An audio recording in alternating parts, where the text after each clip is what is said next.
Ya, muy bien, chicos. Buenas tardes con todos.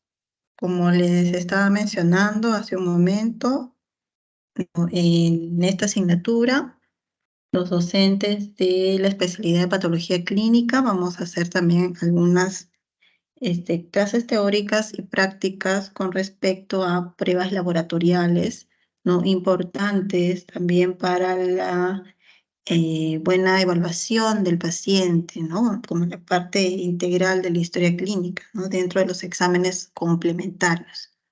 Entonces, me presento, yo soy la doctora Magda Cruzado, especialista en patología clínica, trabajo en el Hospital de Emergencias Grado de Salud y para el día de hoy tenemos programada nuestra clase teórica sobre pruebas laboratoriales.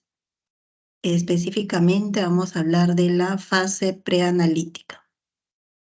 Un momentito, voy a compartir.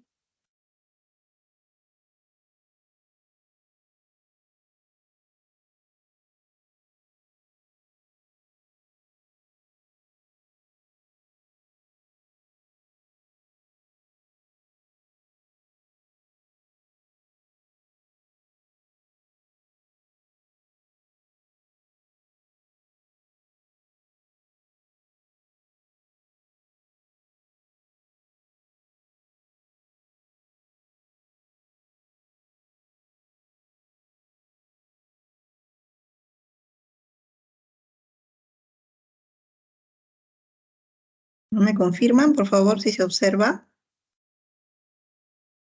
Sí se puede observar. Sí, bien, doctora. doctora. Ya, gracias.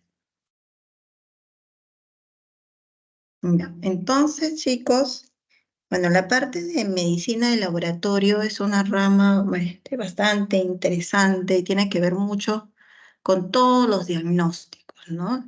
Aportamos de manera complementaria, ¿no? Tanto radiología como laboratorio en todo lo que es ayuda al diagnóstico para corroborar lo que se esté sospechando en los diagnósticos sindrómicos, ¿no? Y poder llegar a un diagnóstico definitivo.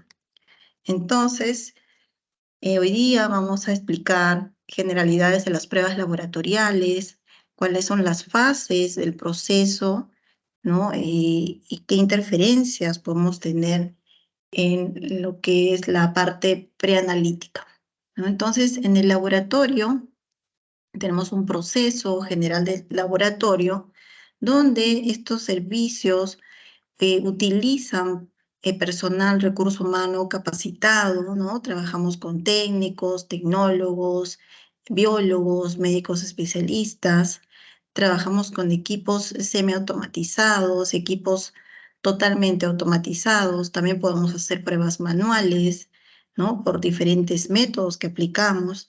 Tenemos materiales reactivos y todo eso utilizamos para poder transformar, ¿no? La solicitud de lo que está pidiendo el clínico de una prueba laboratorial y poder reportar un resultado, un informe, ¿no? Que al final es una herramienta fundamental para que se pueda evaluar clínicamente al paciente y dar un diagnóstico y así colaborar con la salud humana de nuestro paciente, ¿no? Entonces, si observamos el esquema de la parte inferior, vemos una flecha donde si observamos de izquierda a derecha, la entrada sería la solicitud laboratorial que genera el clínico al paciente, ya sea en emergencia, en consulta externa, en hospitalización, y tiene que pasar por una serie de fases hasta que el laboratorio pueda reportar un resultado final, ¿no?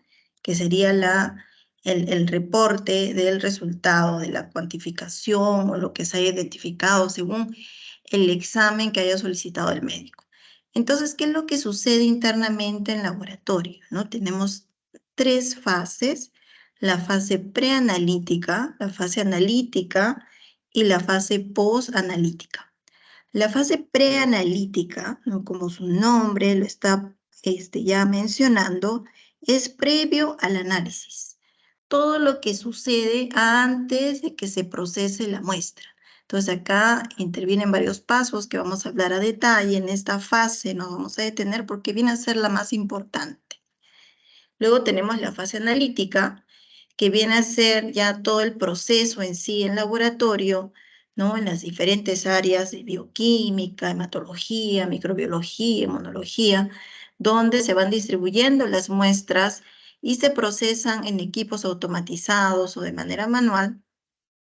Y finalmente, la fase posanalítica, donde se va a reportar el resultado final del paciente realizando una adecuada correlación clínica y una validación médica, ¿no? Entonces, como les mencionaba de estas tres fases, la fase analítica ya está muy controlada, ¿no? Porque tenemos buenos equipos automatizados, hay bastante control de calidad interno y externo en esta fase laboratorial, tenemos personal muy entrenado, capacitado, entonces los errores que se puedan dar en esta fase se presentan, pero son pocos, ¿no?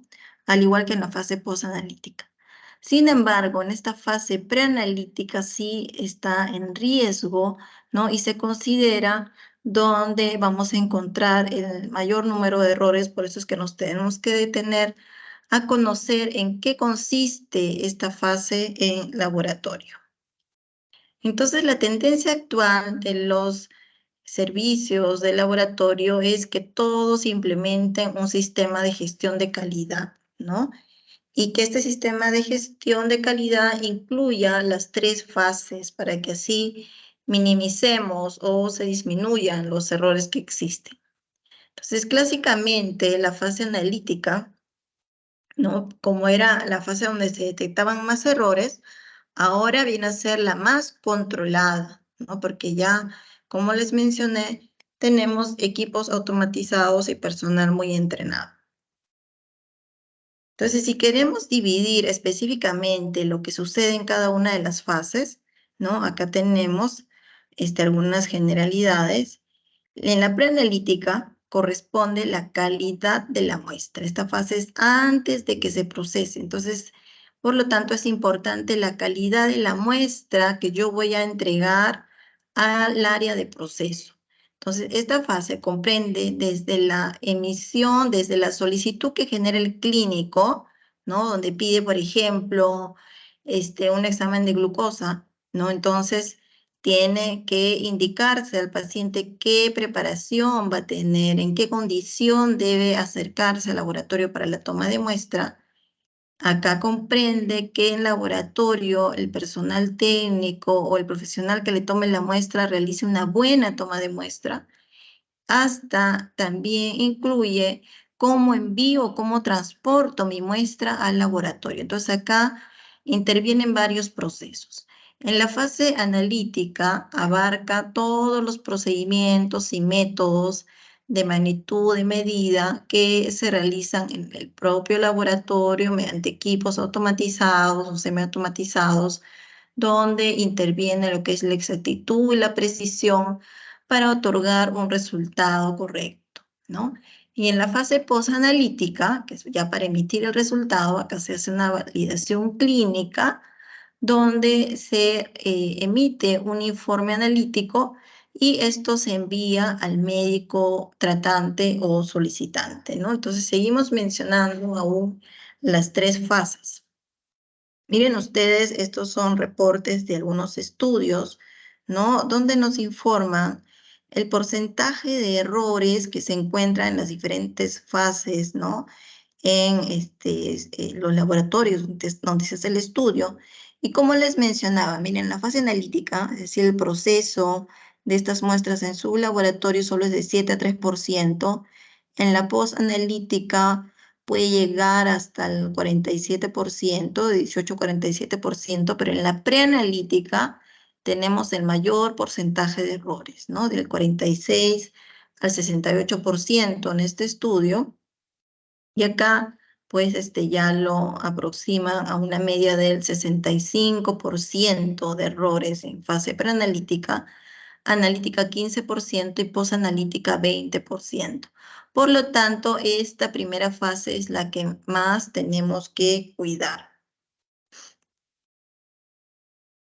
Entonces existen una diversidad de variables que van a afectar el resultado de la muestra de sangre o de otro fluido corporal que se esté ingresando al laboratorio para el proceso, ¿no? Y acá intervienen variables fisiológicas o inclusive la técnica que se haya utilizado para el procedimiento de la toma de muestra, de la extracción de sangre.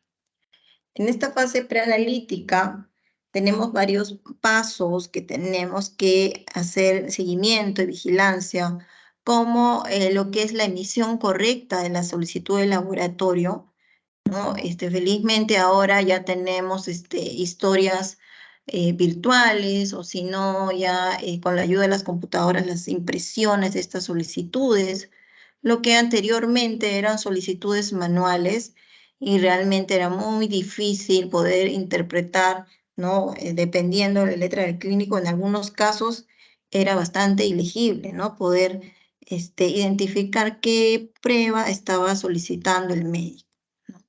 Así también acá debemos considerar la preparación correcta del paciente, ¿no? Como lo que es el ayuno, el reposo, vamos a ver en qué condiciones debemos tomar la muestra y vamos a verlo a detalle más adelante. La técnica para la obtención de la muestra también muy importante, un técnico capacitado y que siga todo el procedimiento correcto. Identificar la muestra correctamente. Tenemos laboratorios donde ya se utilizan código de barras que se pegan a los tubitos de sangre, o de lo contrario, escribir correctamente en la etiqueta el nombre del paciente y el código con el que esté ingresando su muestra al laboratorio. Y finalmente el transporte adecuado de estas muestras hasta su lugar de proceso, ¿no? Que lleguen sin derramarse, si necesitan hielo o refrigeración, que vayan en estado de refrigeración, ¿no? Entonces, un transporte seguro y correcto. Entonces, si cumplimos todos estos pasos en la fase preanalítica, esto nos va a asegurar un 80% de la confiabilidad de los resultados, ¿no? Entonces, de ahí la gran importancia de que sigamos todos los procedimientos correctos en esta fase. Acá podemos tener variabilidad, ¿no? O interferencias por varios factores. Por ejemplo, factores fisiológicos, ¿no? Como la condición de que sea una paciente gestante, un paciente anciano, ¿no? Las solicitudes de los clínicos según el sexo, ¿no?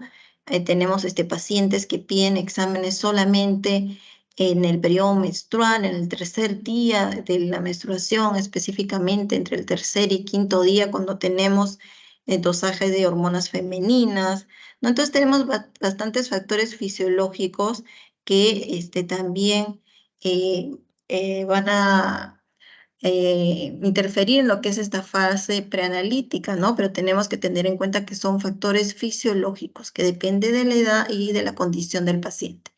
Dentro de otros factores que influyen, tenemos la dieta, ¿no? El paciente tiene que venir en ayuno para todas las pruebas bioquímicas, inmunológicas, pruebas de coagulación, tiene que estar en estado de ayuno, ¿no? Ahora, el tiempo de ayuno va a depender según el tipo de examen, y esto lo vamos a ver más adelante. La técnica, por ejemplo, en la que se ha recolectado la muestra, el tiempo que le he dejado el torniquete o la ligadura, eso interfiere también en que yo obtenga o no una muestra correcta.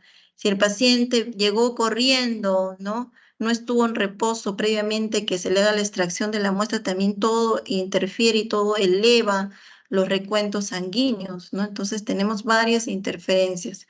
Y otros factores que ya son netamente del procedimiento de la toma de muestra, donde podemos obtener, debido a una mala técnica, muestras hemolizadas, o que el paciente no vino en el estado de ayuno correcto, entonces obtenemos muestras lipémicas, ¿no? Todo esto interfiere para poder hacer una cuantificación correcta del analito que querramos estudiar, ¿no? Entonces, dentro de esta fase preanalítica, si queremos dividir estos errores que se pueden presentar, tenemos errores de tipo administrativo y errores debido a la técnica de extracción, ¿no? Los que son administrativos, pues acá consideramos, por ejemplo, una solicitud de laboratorio con datos incompletos o que sea ilegible o discordante, incongruente con el probable diagnóstico del paciente. ¿No? Tenemos, por ejemplo, que yo les comento, ¿no? En el centro donde yo laboro, por ahí algún clínico, tal vez por el apuro, marca una prueba que no corresponde y a una paciente femenina le pide un dosaje de PSA, por ejemplo, ¿no? Entonces, que sabemos que es un marcador de próstata. Entonces, el técnico, cuando está atendiendo al paciente ya para la toma de muestra, en ese momento está consultando, ¿no? Esta prueba le vamos a tomar, no le vamos a tomar porque obviamente ellos tienen pues otra capacitación, ¿no? Pero saben que trabajamos en equipo y tienen que hacer las consultas ante cualquier duda, ¿no? Entonces tenemos algunas solicitudes incorrectas. Otro tipo de errores administrativos, por ejemplo, cuando no se recepciona o se pierde, ¿no? La muestra, el espécimen y no llega hasta el centro de proceso o una muestra inadecuada que haya sido recepcionada, ¿no? Por ejemplo, tenemos paciente con una solicitud de cultivo de semen y lo que entregó al laboratorio fue un cultivo de orina, ¿no? O paciente que debe recolectar una muestra de orina con volumen de 24 horas para una depuración de creatinina y en vez de entregar todo el volumen de 24 horas, se entrega solamente un vasito de orina al azar, ¿no? Entonces, toda esta fase preanalítica es importante porque no solamente consiste en recibir y aceptar lo que entrega el paciente, ¿no? En laboratorio, en la parte de toma de muestras, de recepción de muestras, tenemos que corroborar que todo cumpla, ¿no? La calidad de la muestra para obtener un resultado confiable, ¿no? Entonces, en todas estas áreas de recepción, de toma de muestra, en las diferentes áreas donde intervenimos, tenemos que tener personal capacitado. Así también podemos tener errores en la parte técnica, ¿no? En la toma de muestra. Si tal vez le pinchó de manera muy rápida, ¿no? O dejó mucho tiempo la ligadura, voy a tener una muestra hemolizada, ¿no? ¿Qué es la hemólisis? Cuando se rompen los hematíes, y entonces pues, centrifugo la muestra y en vez de obtener un suero transparente, voy a tener un suero rojizo que ya interfiere en todo el proceso que vamos a hacer en los equipos automatizados. Tal vez el técnico que toma la muestra no homogeniza la sangre, ¿no? Con todo el anticoagulante que tiene ya el tubito y al final llega al laboratorio una muestra coagulada, ¿no? Y tengo que llamar al paciente para nueva muestra. O el tubo no se llenó correctamente hasta el volumen que corresponde y ya es una muestra insuficiente que tampoco puede entrar a proceso. La muestra se derrama, tal vez en el transporte y es una contaminación, no puedo procesar esa muestra, ¿no? Por ejemplo, para un cultivo, para un examen completo de orina, ¿no? O que se haya transportado incorrectamente, tal vez sin hielo, ¿no? En el caso de pruebas bioquímicas, ¿no? O pruebas de urocultivo, que debemos transportarlas con hielo hasta el área de proceso y tal vez llegan sin refrigeración, ¿no? Estos errores también podemos dividirlos en errores extralaboratoriales y errores intralaboratoriales, ¿no? Entonces, los extralaboratoriales corresponden a la solicitud del clínico que puede estar tal vez incorrecto, incompleto. Dentro de los extralaboratoriales también tenemos las características y condiciones previas del paciente, ¿no? Y acá tiene que ver el hábito alimenticio que tenga o su estado físico, pero ya son variables, tal vez no las podemos cambiar, ¿no? Pero sí podemos indicar el tiempo de ayuno, que tiene que venir sin hacer ejercicio físico, en reposo, de preferencia evitar la medicación, ¿no? Con respecto a tóxico, por ejemplo, el paciente no puede venir fumando, ¿no? Tomando café, masticando un chicle. Hay pacientes que creen que el ayuno solo corresponde a alimentos Y sin embargo, unas horas antes a la toma de muestra están fumando un cigarrillo, están tomando un café, están masticando chicles, ¿no? Y todo eso interfiere, chicos, ¿no? Así también la obtención del espécimen, donde las muestras tienen que estar correctamente identificadas con el nombre, con el código de barras o la solicitud, según el número que le toca en laboratorio, que la muestra se tome en el tubo correcto, ¿no? Y que sigamos una secuencia, un orden correcto en la toma de muestra, así como también el transporte adecuado hasta el lugar de proceso. Dentro de los errores intralaboratoriales, acá ya tenemos, por ejemplo, que se hayan registrado en el sistema que usa el laboratorio incorrectamente al paciente, ¿no? Que almacenemos las muestras en un lugar incorrecto. Tal vez las debí colocar en una zona de refrigeración y las dejé a temperatura ambiente y ya se degradaron todas las pruebas bioquímicas y la glucosa que le quiero dosar ya no va a ser la glucosa real del paciente. Que se centrifuguen, ¿no? Adecuadamente, ¿no? Acá tenemos a la derecha una imagen, ¿no? De unas muestras que han entrado a centrifugación, que se distribuyan al área de proceso que corresponda, que estén preparadas las muestras correctamente. Dentro de otros interferentes, por ejemplo, en la preparación del paciente, tenemos a la ansiedad y la tensión, ¿no? Como uno de los factores de error que interfieren en un buen proceso de muestra. Entonces, acá debemos considerar que los pacientes que llegan con estrés mental o físico, vamos a tener varias consecuencias al momento de ciertos analitos que se quieran dosar, ¿no? Por ejemplo, estimula lo que es la somatotropina, prolactina, cortisol, catecolaminas, aldosterona. Entonces, cuando queremos hacer dosajes de estos analitos, hormonas, van a estar alterados, aumentados. Afecta el dosaje de glucosa, colesterol, transferrina, coagulación. Entonces, un estado de ansiedad y tensión ya no es un factor de interferencia para que el resultado no sea confiable, ¿no? Entonces, cuando vemos un paciente así, ¿no? Si esta prueba se puede postergar unos minutos o se puede reprogramar, es lo mejor, ¿no? Si el paciente no necesita estos exámenes con mucha premura, si no son de emergencia, entonces mejor reprogramar el examen en un momento que el paciente esté con tranquilidad, ¿no? Que no venga en ese estado de estrés y tensión. El ayuno también, las horas de ayuno es importante para obtener buenos resultados, sobre todo en las pruebas bioquímicas e inmunológicas.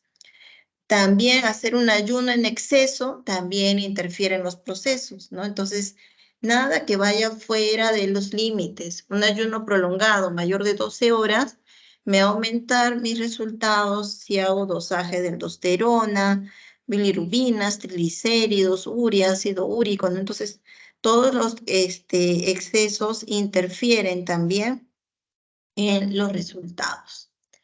Con respecto a la ingesta de alcohol, de etanol, ¿no? En la preparación del paciente, el paciente no puede venir con el antecedente de que ha estado bebiendo alcohol horas antes o un día anterior. Todo eso interfiere, ¿no? Altera los dosajes de perfil hepático, ¿no? Y diferentes metabolitos. No puede fumar, no puede tomar café.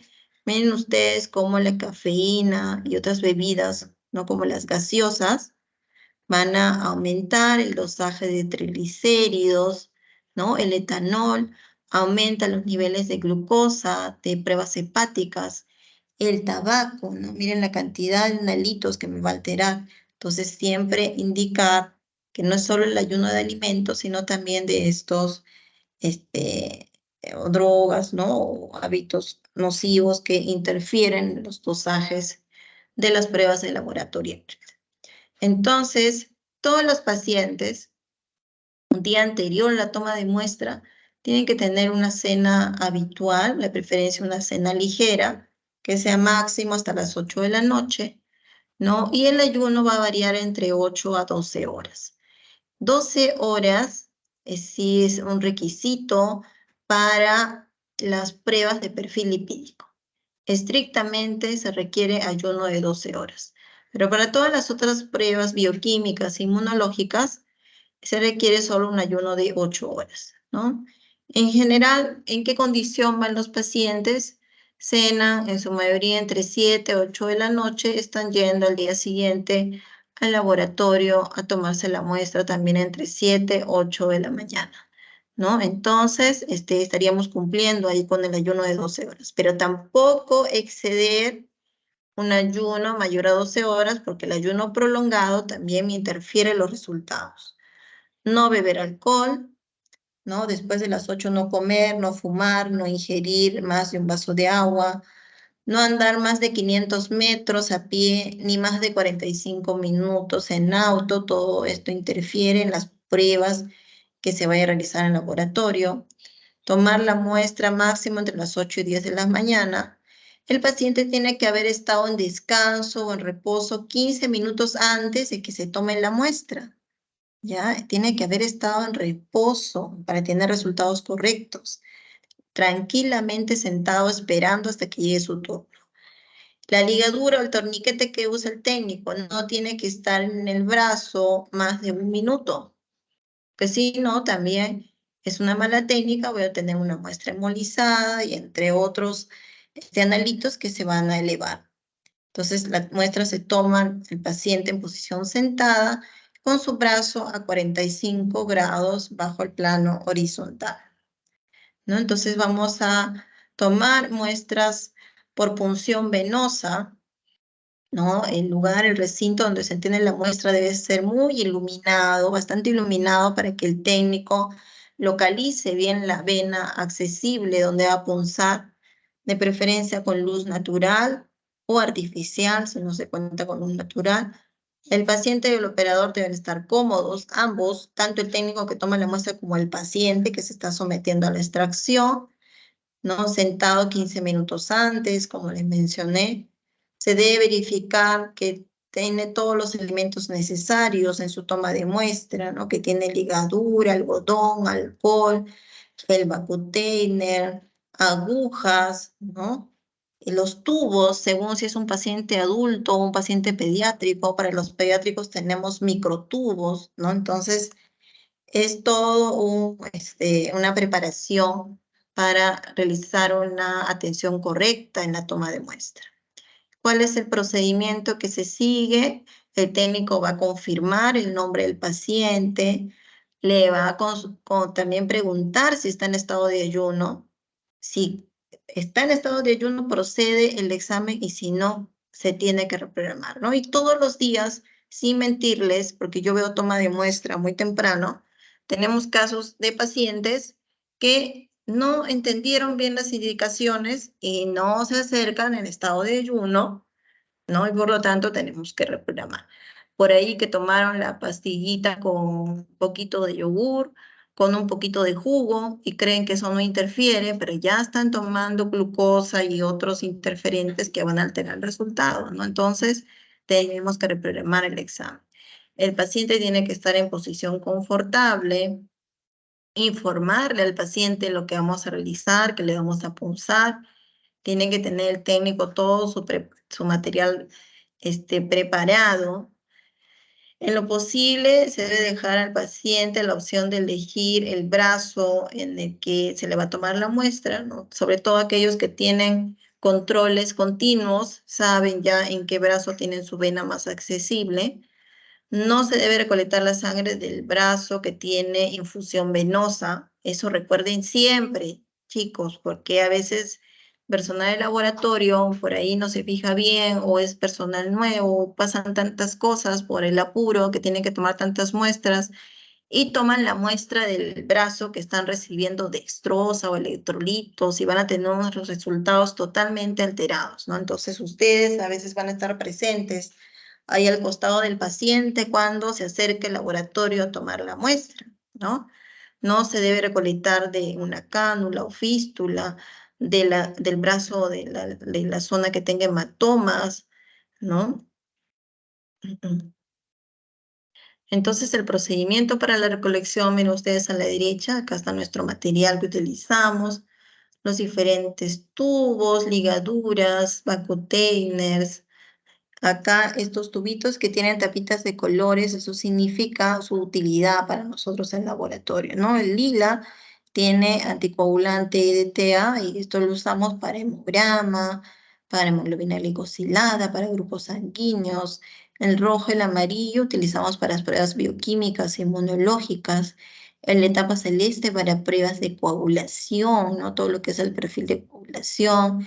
El de tapita ploma tiene conservantes que nos ayuda a que la glucosa tenga una mayor duración y no se degrade tan rápido, ¿no? Entonces, y así cada tubo con sus diferentes colores que son estandarizados ya a nivel internacional y estos se usan para diferentes analitos específicos, ¿no? Entonces, se prepara todo el material, se deja al paciente la opción de elegir el brazo y no se recolecta de zonas que tienen una lesión evidente, ¿no? Entonces, ¿qué procedimiento seguimos? Desinfectamos con alcohol etílico o isopropílico al 70%, esperamos que seque unos 30 segundos, hacemos un torniquete 10 centímetros por encima de la zona donde vamos a punzar. Utilizamos la vena dentro de un tiempo máximo de 1 minuto después que se ha puesto el torniquete, no debemos pasar ese tiempo. Y utilizamos los tubos de toma de muestra, que son tubos al vacío, ¿no? Inmediatamente que ya tenemos las muestras en los tubitos, retiramos el torniquete y luego hacemos punción en la zona donde se ha hecho la extracción. Ahí hacemos presión con algodón o con gasa por un tiempo entre 5 a 10 minutos. Entonces, ¿cuál es la vena generalmente que se utiliza para la extracción de muestras, no? El técnico tiene que hacer una buena inspección y una buena selección de la zona que va a punzar. Y generalmente las más utilizadas son la vena cefálica o la cubital media, ¿no?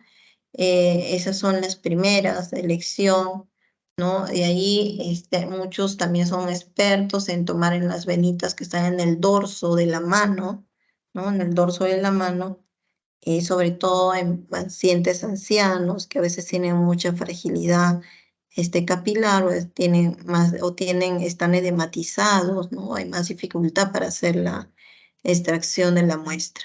Entonces procedemos a identificar una buena vena y hacemos la extracción. Entonces la elección de esta zona siempre considera que no debemos tocar las regiones que no son accesibles, ¿no? No se debe utilizar zonas alternas como los tobillos o extremidades inferiores, no siempre consultando al médico que está a cargo, porque esto generalmente se da pues en pacientes hospitalizados, en pacientes que están en trauma shock, ¿no? Y tenemos que, si vamos a tener acceso a esas venas, siempre consultar al clínico. Entonces, las zonas que hay que evitar para la venopunción, el brazo donde esté recibiendo la vía intravenosa, áreas de cicatrices por quemaduras, ¿no? Consultar al médico antes de extraer, por ejemplo, si es una zona cercana a donde se realiza una mastectomía, donde hay hematomas, si tiene fístulas o si tiene venas trombosadas. Entonces, en todos evitar siempre esos lugares para la zona de punción. Tenemos que realizar correctamente un proceso de antisepsia, higiene, ¿no? Limpieza de manos, primeramente del técnico que va a tomar la muestra, luego colocarse guantes, luego limpieza, antisepsia de la zona donde va a punzar, usar gasas, ¿no? Pequeñas de almohadillas de gasa o torundas de algodón para luego hacer la presión en la zona donde se hizo la venopunción. La técnica de extracción es una punción en un ángulo de 15 grados, ¿no? Respetando siempre el orden de los tubos para la toma de muestra. ¿Sí? ¿Se escucha bien, chicos? ¿Hasta ahí está claro? ¿Alguna pregunta? Hola. Sí se le escucha. Todo claro, doctora, sí se le Ya, escucha. muy bien, ya. Por favor, me da un minutito, por favor.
Ya, muy bien, chicos. Disculpen la interrupción.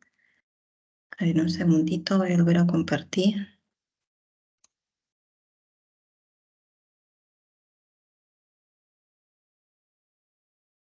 A ver, ¿me confirma, por favor, si se observa? Sí se Sí, observa, doctora. doctora. Muy bien, gracias. Ya, entonces nos habíamos quedado acá, ¿no? En el ángulo que generalmente usa el personal para la toma de muestra. Bueno, esta en sí ya es un procedimiento del técnico, ¿no? Pero es bueno que ustedes sepan porque también de internos, de externos, muchas veces nos piden que ayudemos a tomar la muestra, ¿no? Está pasando la visita el médico y ven que el paciente está muy pálido, necesita una hemoglobina urgente y le va a decir: vaya usted, interno, externo, tome la muestra y llévela rápido al laboratorio. Entonces tenemos que saber en qué tubito, en qué color, en qué ángulo, ¿no? A cuánto de distancia, en qué vena voy a hacer la punción y tomar la muestra. Entonces ya la mayoría de laboratorios utilizamos tubos al vacío. Quiere decir que tiene una presión negativa que ya una vez que hacemos la conexión y la punción, extrae el volumen que se requiere para ese examen, ¿no? Cada tubito ya viene con una marquita del volumen que debe tener para que sea una muestra adecuada. Entonces realizamos toma de muestra al vacío.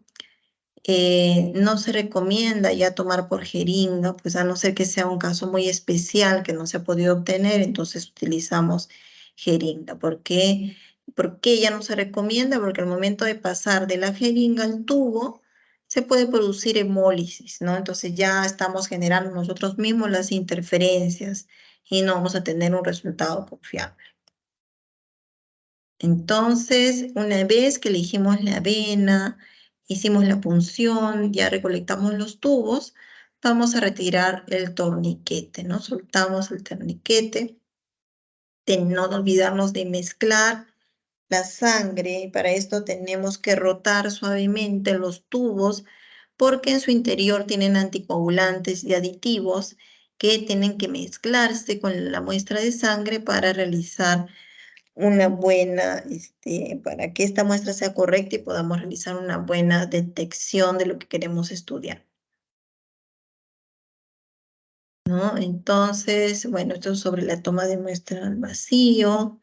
La hemostasia, ¿no? Lo que les mencioné, hacer presión en la zona de punción. Una vez que retiramos ya el torniquete y la aguja, hacer punción, perdón, hacer presión siquiera 5 a 10 minutos. Pero esto no lo tiene que hacer necesariamente el técnico que le toma la muestra, ¿no? Sino que el paciente mismo con su otro bracito, con su otra manito, le decimos, usted sujete, haga presión acá sobre su algodón por un tiempo de 10 minutos, ¿no? ¿Y esto para qué? Para evitar que se formen hematomas, ¿no? Y para que ayude pues a que se active la coagulación, ¿no? Siempre mantener el brazo estirado y hacia arriba, recomendarle que no haga actividad física, ¿no? Tenemos muchos pacientes que se van inmediatamente corriendo porque tienen que irse al trabajo y regresan a los minutos con todo su algodón lleno de sangre, ¿no? Con el brazo también, que por ahí salió, ¿no? No hizo una buena coagulación y tenemos que volver a poner, cambiar algodón, hacer presión hasta que pare el sangrado, ¿no? Tener bastante cuidado con los pacientes anticoagulados, ¿no? Pacientes que usan warfarina, heparina, en ellos bastante cuidado, ¿no? Porque hay bastante riesgo que formen hematomas. Realizar siempre una buena presión para que se genere la hemostasia. Acá un cuadrito para que vean los diferentes materiales, tubos que utilizamos en laboratorio. El primerito que estoy señalando acá a la izquierda son los frascos de hemocultivos, ¿no? Luego el tubo para coagulación, para pruebas bioquímicas, inmunológicas, trombina y así. Tenemos que respetar un orden en la toma de muestra de los diferentes tubos. Entonces, si mi paciente tiene hemocultivo y tiene prueba de coagulación y bioquímica y hemograma, tengo que tomar en ese orden, ¿no? Ya localizo la vena, hago la punción y tomo primero el frasco hemocultivo, lo retiro y cambio mismo el otro tubo celeste, el amarillo, el lila, y ya tengo mis muestras. Pero mientras voy haciendo la extracción en los tubos, recordarle que debo ir mezclando, haciendo inversiones y mezclar, porque si no se coagula todo dentro del tubo y esas muestras ya no sirven. No tiene que unirse la muestra de sangre con los diferentes anticoagulantes y aditivos.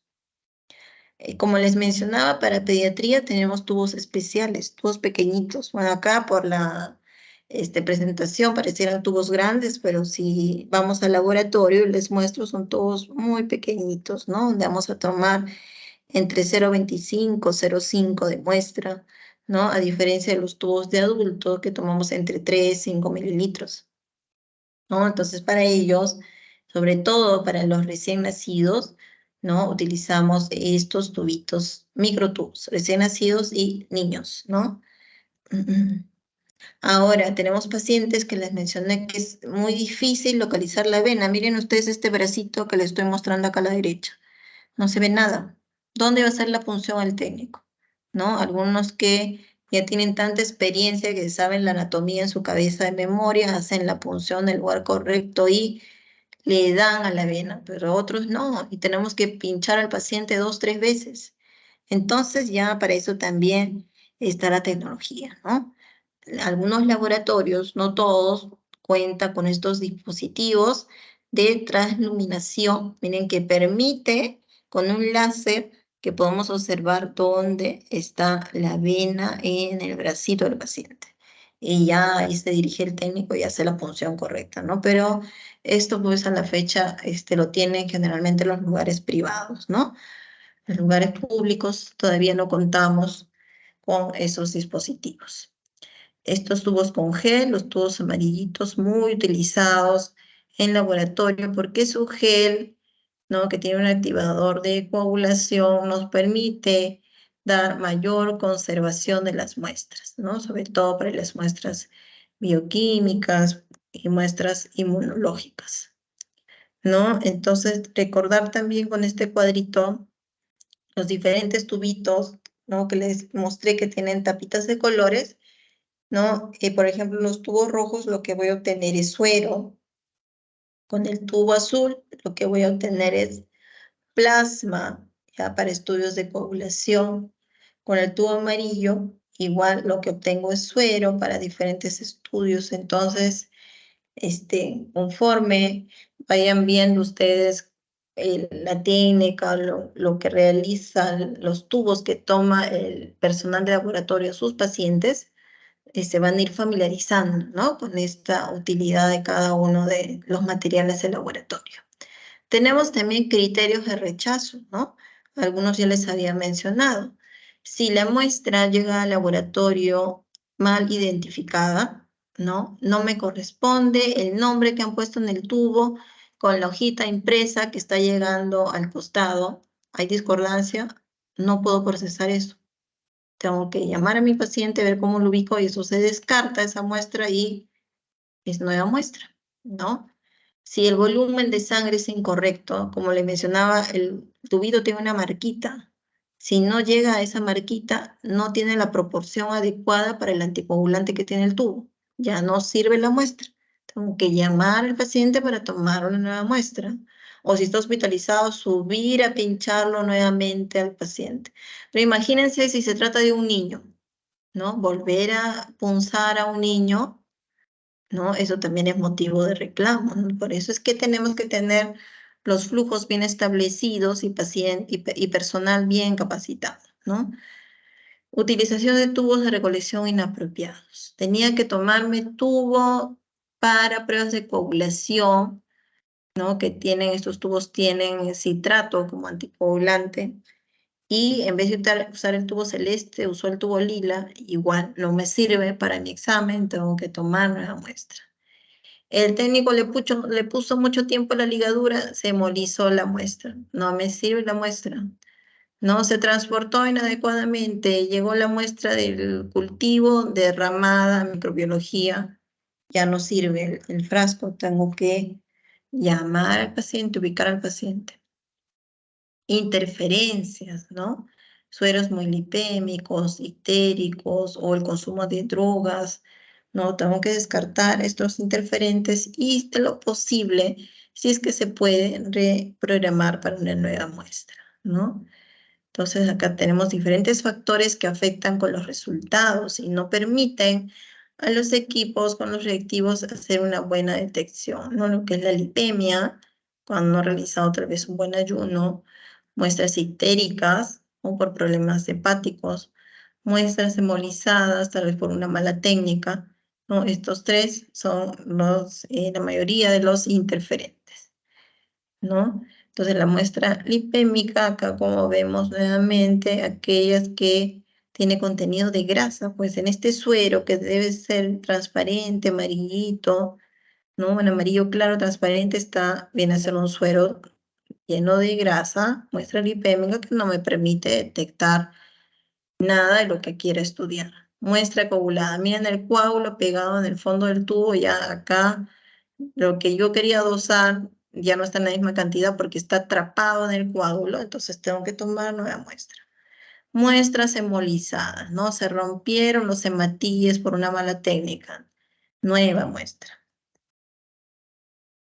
Entonces, cómo se afectan los resultados, ¿no? Por ejemplo, por hemólisis se elevan las transaminasas, ¿no? El TGO, el TGP, el potasio, la deshidrogenasa láctica. Eso es por una hemólisis ligera. Por una hemólisis moderada me altera, si quiero dosar troponina, ¿no? Porque es un paciente con probable infarto, ya no va a ser una muestra real, me altera la troponina. La unidad beta, se quiere descartar embarazo, no, muestra hemolizada, no puedo usar hemolizada. Se alteran los niveles de glucosa, las pruebas de coagulación, el dímero D, hemólisis alta, me altera todos los parámetros, ¿no? Entonces ya una ligera hemólisis ya es un indicativo de nueva toma de muestra, ¿no? Entonces siempre realizar buenas técnicas al momento de la extracción.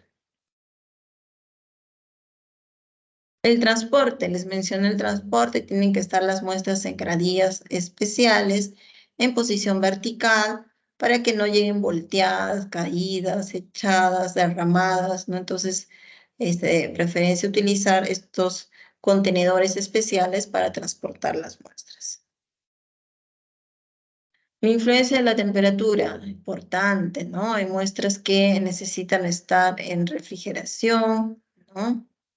Siempre extraer la muestra en un lugar donde exista este confort para el técnico, para el paciente, ¿no? Para que no las muestras asisten en ese momento a temperatura ambiente, estén bien conservadas, ¿no?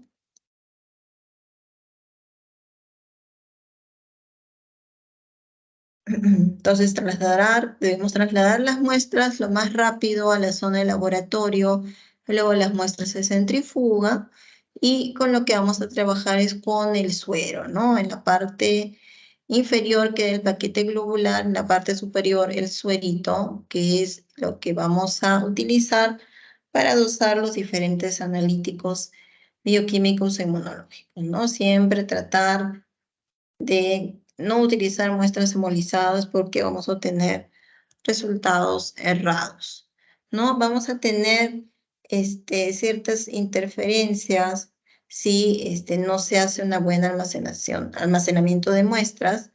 Si yo no voy a poder procesar mi muestra el mismo día por X motivos, mis muestras de bioquímica tienen que quedar refrigeradas. Hablamos de los sueros, ¿ya? De muestras centrifugadas con una temperatura entre 2 a 4 grados centígrados, ¿no? Y si voy a demorar más tiempo, por ejemplo, en que me llegue el reactivo, en que me arreglen el equipo, tendré que congelarlas entonces, ¿no? Puedo almacenarlas congeladas a menos 20 grados. Y eso es importante, ¿no? El almacenamiento. El transporte, la mayoría utilizamos estos contenedores con estas gradillas, ¿no? Y tratar siempre que no sea un tiempo mayor a 45 minutos hasta el traslado de la muestra. Esta es imagen de los conservadores que utilizamos para conservar las muestras refrigeradas, donde se almacena, ¿no? Tenemos laboratorios que tienen serotecas, se llaman serotecas porque guardan sus sueros por determinado número de días y los van eliminando conforme van liberando los resultados, ¿no? Ya liberé resultados, validé resultados del día de ayer, supongamos, 11, ya está todo liberado, validado, ya puedo eliminar de mi conservador todas las muestras del día 11, ¿no? Entonces tenemos ciertas interferencias, ¿no? Y acá vamos a hablar de dos pruebas que son las más solicitadas, la glucosa y el perfil lipídico. En el caso de la glucosa, aumentan los valores de glucosa ciertos fármacos como el acetaminofén, ácido ascórbico, metimazol, corticoides, salbutamol, salicilatos, etc. Entonces, todo esto es importante, saber la medicación que está recibiendo el paciente. ¿Qué me disminuye los valores de glucosa? También el acetaminofén, el captopril, la aspirina, metformina, el alcohol, ¿no? Entonces, saber qué he ingerido, qué medicinas, qué me aumenta la glucosa en la orina, el ácido ascórbico, las cefalosporinas, qué disminuye la glucosa en la orina, ¿no? La levodopa, también el ácido ascórbico, el consumo de cigarrillo, ¿no? Es también siempre hacer esas preguntas, el ejercicio, tiene que haber estado en reposo 15 minutos, el estrés, la cafeína, los antidepresivos, todo eso interfiere con la glucosa que voy a querer medir. Entonces, suspender todos esos fármacos, esas actividades y hábitos nocivos siquiera 3 días antes, ¿ya? Si queremos obtener un buen resultado. Con respecto al perfil lipídico, como les mencioné, muy importante el ayuno estricto de 12 horas, ¿ya? El ayuno de 12 horas para obtener un buen resultado. Dentro de los interferentes tenemos los anticoagulantes, ¿no? Que interfieren con un buen dosaje perfilipídico, los sueros hemolizados, ¿no? Que van a dar valores falsamente aumentados. Entonces, debemos también respetar las instrucciones para un buen almacenamiento, ¿no? Si queremos almacenarlo por una semana, puede estar refrigerado, pero si va a ser en tiempo mayor a esto, tiene que estar congelado, ¿no? El suero del paciente. Muy bien. Y es hasta acá, chicos, lo que les había preparado para el día de hoy. No sé si tenemos alguna pregunta, algún comentario.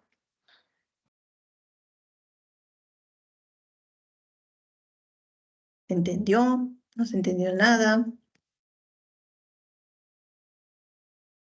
¿Me compartiste, Leila, la lista de asistencia?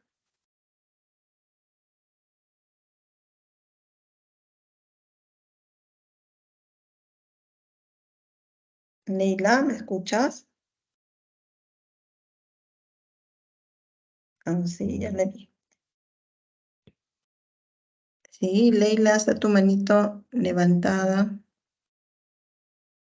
pero tu audio está apagado.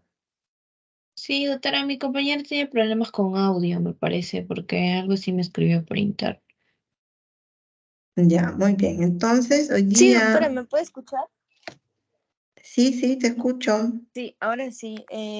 Sí, sí le llegué a pasar la lista por el WhatsApp. Ujú. Y no sé si también me podría ayudar descargando la lista en esta reunión para poder constatarla. Sí, ya le descargué la lista. Ya, muy bien. Entonces, si no hay ninguna pregunta como parte de la actividad que siempre hago en las clases teóricas, les voy a pedir que en el chat de este grupo, ¿no? Aparte de que así cotejo también la atención, la concentración que ha tenido cada uno de ustedes en la clase, que me coloquen, ¿no? ¿Cuáles son las fases de proceso en laboratorio? Como pregunta 1, fases de proceso en laboratorio.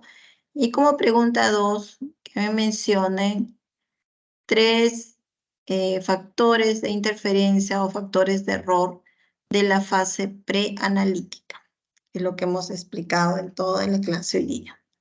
Ya, pregunta 1, mencione las fases de proceso del laboratorio. Pregunta 2, mencione 3 factores de error o que interfieren en la fase preanalítica. Tienen 5 minutos. 5 minutos reviso, el que responde luego de ese tiempo ya no tiene validez. Bien, gracias. Voy a esperar, chicos, sus respuestas.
Doctora, me parece que ya pasaron ya más de 5 minutos. No sé si ya los alumnos podrían ir saliendo porque algunos me comentan que tienen prácticas. Sí, Leila, sí, justo estaba por responderles en el chat del grupo. Ya, muy bien. Entonces, estamos finalizando, chicos, la actividad de hoy día. Muchas gracias por su participación. Que tengan buenas tardes. Hasta luego con todos. Muy Muchas buenas Gracias. gracias, tardes, doctora. doctora. Muchas gracias. doctor. Gracias, doctora. Keila, ¿están levantando su mano? ¿Alguna consulta? No, doctora, disculpe, me equivoqué de icono. Ya. Gracias, chicos. Hasta luego. Doctora, una consulta. A ver, sí, ¿quién me está Sí, hablando? en la parte cuando está exponiendo sobre de que debe estar a 5 o 10 minutos el algodón sobre el sitio, ¿no? Donde sacan la sangre. Algunas veces dicen que doblen el brazo, lo flexionen. Ujú. ¿Se podría formar algún hematoma internamente? Ya, buena pregunta, sí, pero un poco a destiempo, ¿no? ¿Por qué no me has preguntado apenas hemos terminado? Ya no, porque estaba esperando que finalice. Ya, sí, antes se utilizaba esa técnica de que doblen el brazo. Y eso, muy por el contrario, lo que hace es, como que aperturar la zona de donde se ha hecho la punción. No permite la buena hemostasia. Entonces ya esa técnica ya cambió. Ahora lo que se pide al paciente es que mantenga el miembro o el brazo donde se ha tomado estirado y con el brazo estirado se hace la presión sobre la zona de punción. ¿Ya? Entonces ya es así, eso ya cambió ya. Muy bien chicos, muchas gracias. Que tengan buenas tardes, hasta luego. Ok, doctora, muchas gracias.